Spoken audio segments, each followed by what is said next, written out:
ens criticaren i desqualificaren quan votàrem en contra del segon pla d'inclusió.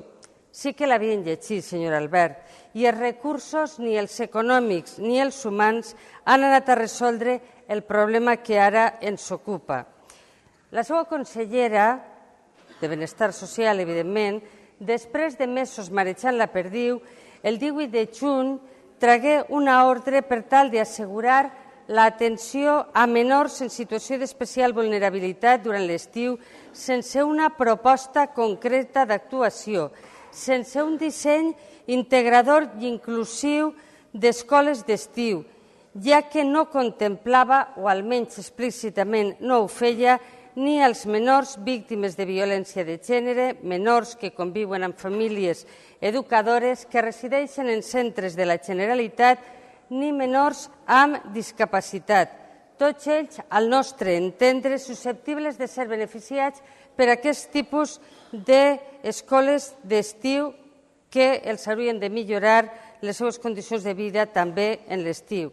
Conclusió, no deu ser sols una qüestió de diners. Es tracta no sols de fer propostes economicistes, sinó felicistes.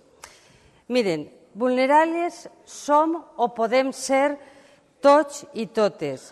Les classes mitjanes estan en regressió i potser algú de nosaltres o del nostre entorn més immediat poden trobar que tenen necessitat d'aquestes ajudes o d'aquestes alternatives.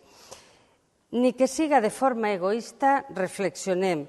Es tracta de generar un recurs immediat i de fàcil accés que puga arribar a qualsevol punt de la ciutat.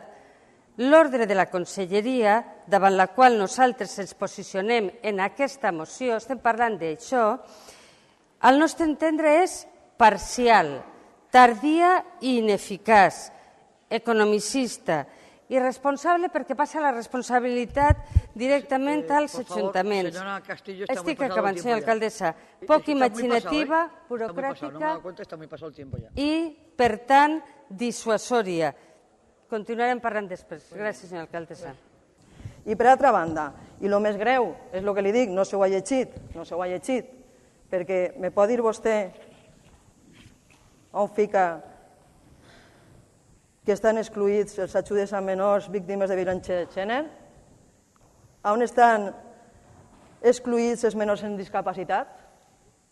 Doncs no estan excluïts perquè no estan nomenats, per tant, estan incluïts. Però com no se l'ha llegit, ho torno a dir. I per altra banda, el que són les xiques que estan en una residència o que estan en una família educadora, per supost, aquests xiques no estan incluïts.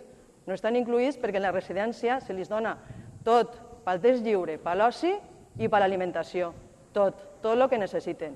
I a nivell de lo que són, si estan acollits en una família educadora en la que la Conselleria ja quan se seleccionen aquestes famílies, ja tenen que tindre la suficient càrrega econòmica per poder tindre aquests xiquets i, a més, l'ajuda que dona la Conselleria a aquestes famílies. Per tant, aquestes dues qüestions, tant les xiques que estan en residència com les que estan en família educadora, no tenen i no necessiten aquestes ajudes. Mire, este hemicicle és el regne de la fal·làcia, perquè sota apariència de veritat, sí, senyor Albert, de veres, jo no se m'acudiria a mi dir-li a vostè que no se llegeix papers. O sigui, jo no dubte de... Puc estar en contra de les polítiques que vostès plantegen, però bé, molts de vostès són ofensius. Jo sí que me llegeix papers. I jo el que passa és que discrepe de molts plantejaments polítics. Mire, jo no he dit que fos una promesa, he dit que és una promesa de finançament, com tantes altres promeses de finançament que fa la Generalitat i que no fa efectiu el seu pagament. Quants diners ens deu la Generalitat Valenciana a aquest Ajuntament? Molts milions d'euros, és a dir, no estic parlant per parlar, estic parlant en coneixement de causa. Quan vostè me diu que la senyora consellera va començar a parlar del tema el 4 de maig. Si s'encanta, parlem el 4 de setembre. Que l'estiu és una cosa que ve tots els anys, que hi ha problemes en els menjadors escolars i de falta d'alimentació en criatures en risc d'exclusió és una constant que malauradament s'ha repetit des de fa molts anys. Per tant, esperar-se als 4 de juny és un poc apurar massa els terminis, efectivament.